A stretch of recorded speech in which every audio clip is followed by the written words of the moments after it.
Tune into Nice Radio every Saturday at 7:30 a.m. for A View from the Outside, hosted by Brereton Horne. A View from the Outside takes a look at key issues affecting St Vincent and the Grenadines and gives a global perspective on how these issues are viewed.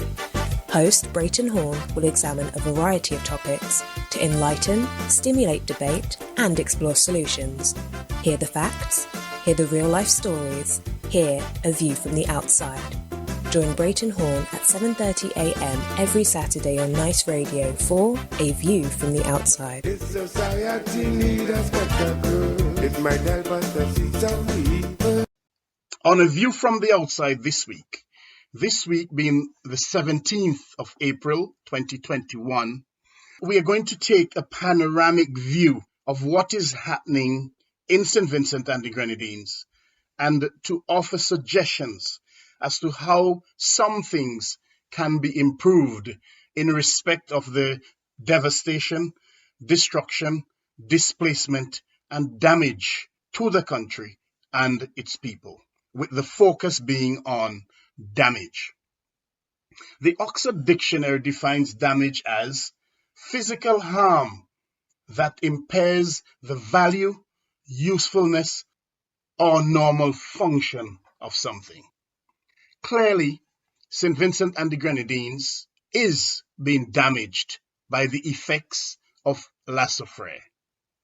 The volcano has erupted and continues to erupt. The experts say that it is not over yet.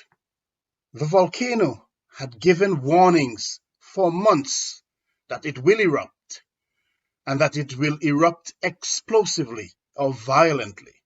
There is doubt, much doubt, whether those warnings were heeded in time and whether adequate preparation was made by the powers that be to ensure that people were evacuated in a timely, organized, and safe manner.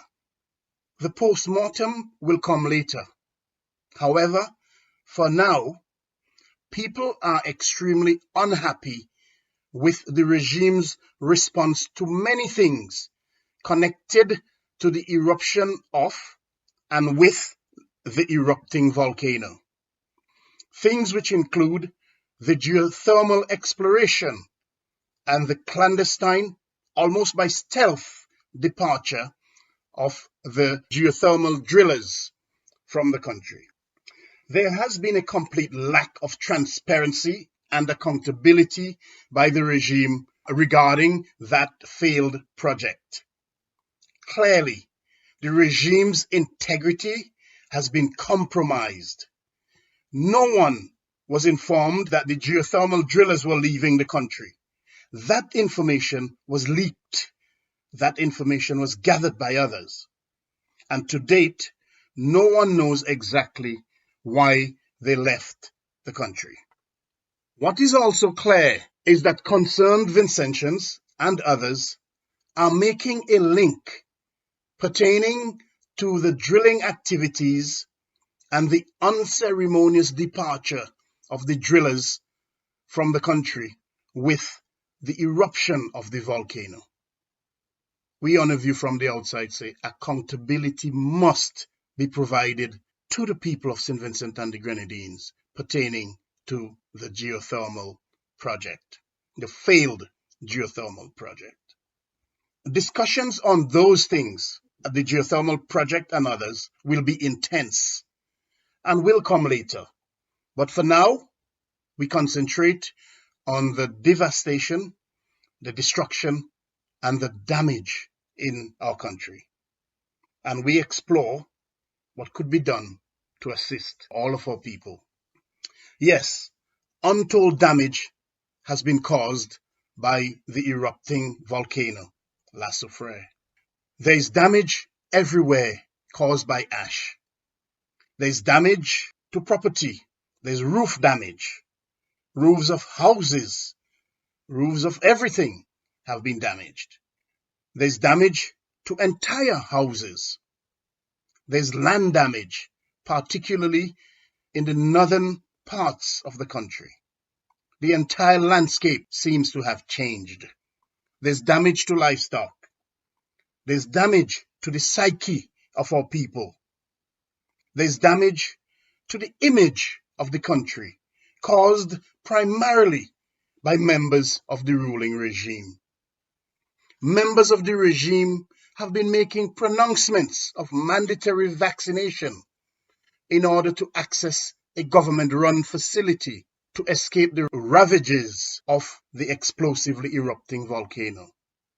The country is being seen around the world for having rulers who are clearly and blatantly breaching the fundamental human rights of the citizens of the country, in particular, those most vulnerable and in need, especially during a natural disaster which affects the entire nation. They have been lying, that's the regime and its members, leaders, have been lying to the world by placing blame for the requirement of mandatory vaccine on the management of cruise ships and neighboring islands. They are being exposed for such lies. They have been mocked locally, regionally, and internationally for the displays of hypocrisy and for having a head who tries to portray himself as a strong man, a strong ruler, but who in fact comes across as weak, rambling, and pathetic, and what has been described as his convenient fits of emotion by pastors, preachers, and many others around the world. They, the regime, are continuing to make St Vincent and the Grenadines a laughing stock to many, even at a time of national disaster. They are being mocked for having a head who excludes all others, including those of his own cabinet, journalists, and others, in order to micromanage everything. But, like we said, for now, we will leave those things for later. In the meantime, we applaud the positive response of all those who have come to the aid of Vincentians so far. We applaud all of our local heroes who have worked and continue to work tirelessly, unselfishly, and selflessly. We applaud everyone. We applaud Vincentians from everywhere in the Vincentian diaspora who have, despite their own difficulties, come to the aid and to be there for our people, their people. The long, almost unending lines at MoneyGram and Western Union and other financial facilities, and the numerous shipments of supplies and other aid are indicative of that fact. Talking about that, we encourage the regime to make available facilities at the police stations and our post offices around the country, not just in one area or in one particular constituency, for such remittances to be paid to assist in lessening the long lines which are experienced by our people on a daily basis. We applaud the international community for supplying financial and other aid, and we urge that such assistance continue. We applaud every individual, every organization, and every entity who have so far been so generous and magnanimous, and we urge everyone, every one of you, to continue to be there for our people.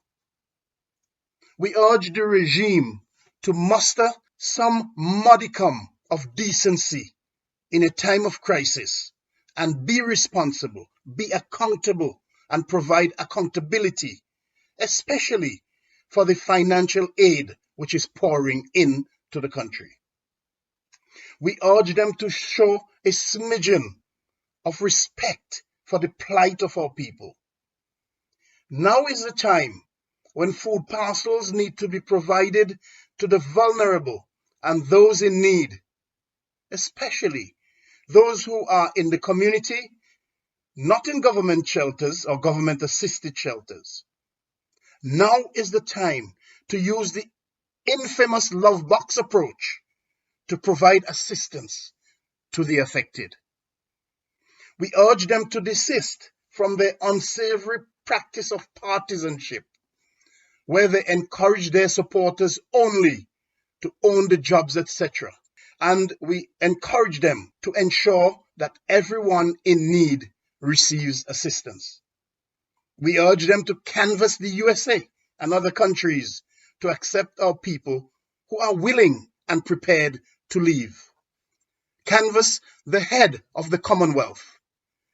Canvass the Canadian government, a country of the Commonwealth, to implement a visa waiver so that Vincentians who want to escape the ravages of the volcano can do so. We urge them to liaise and have serious discussions with the United Kingdom, the government of the United Kingdom, an integral part of the Commonwealth, to consider taking some of our citizens who are affected by the ongoing eruption of our volcano in a similar way that they assisted the citizens of Montserrat when they experienced the eruption of their volcano in 1997. We urge them to stop giving the rest of the world the impression that Vincentians do not want to leave. There are many who want to escape.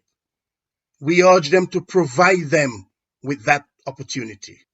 We urge them to ensure that there are adequate activities for adults and children in order to help to reduce the physical and mental trauma experienced, especially those who are in shelters up and down the country. We urge them to provide adequate access to therapy for those affected. Consider having radio programs focusing on the well-being of our citizens. We urge them to drop the practice of partisanship and involve everyone, especially those with expertise. Involve members of the opposition. Involve those who are perceived not to be their supporters, especially those with the skills and other things to offer their support. This is the time when our country needs leadership, not hypocrisy and deceit. Yes, damage, major damage has been done and continues to be done to St Vincent and the Grenadines and its image and its people. But we all, as Vincentians, have a responsibility to do what we can to aid and save our country and its people. We, here on A View from the Outside, urge everyone to accept that responsibility. And as you do that, as we all do that, let us all ponder on the words of Arthur Ashe, the late American tennis player and the first Black American to be selected for the Davis Cup.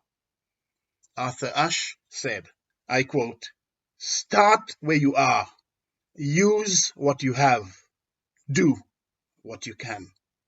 Start where you are. Use what you have. Do what you can. Unquote. Vincentians, let us all do that for the benefit of St. Vincent and the Grenadines. Justin, all of the listeners, until next week, this is Brereton Horne with A View from the Outside, with a reminder to send your feedback as usual to aviewfromtheoutside@hotmail.com.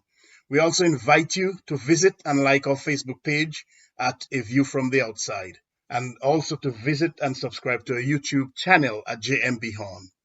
Have a pleasant Saturday. Have a wonderful Sunday, despite the circumstances, and have a productive week ahead as we encourage everyone to do what you can to minimize the damage. All the best to you, Justin, and the listeners.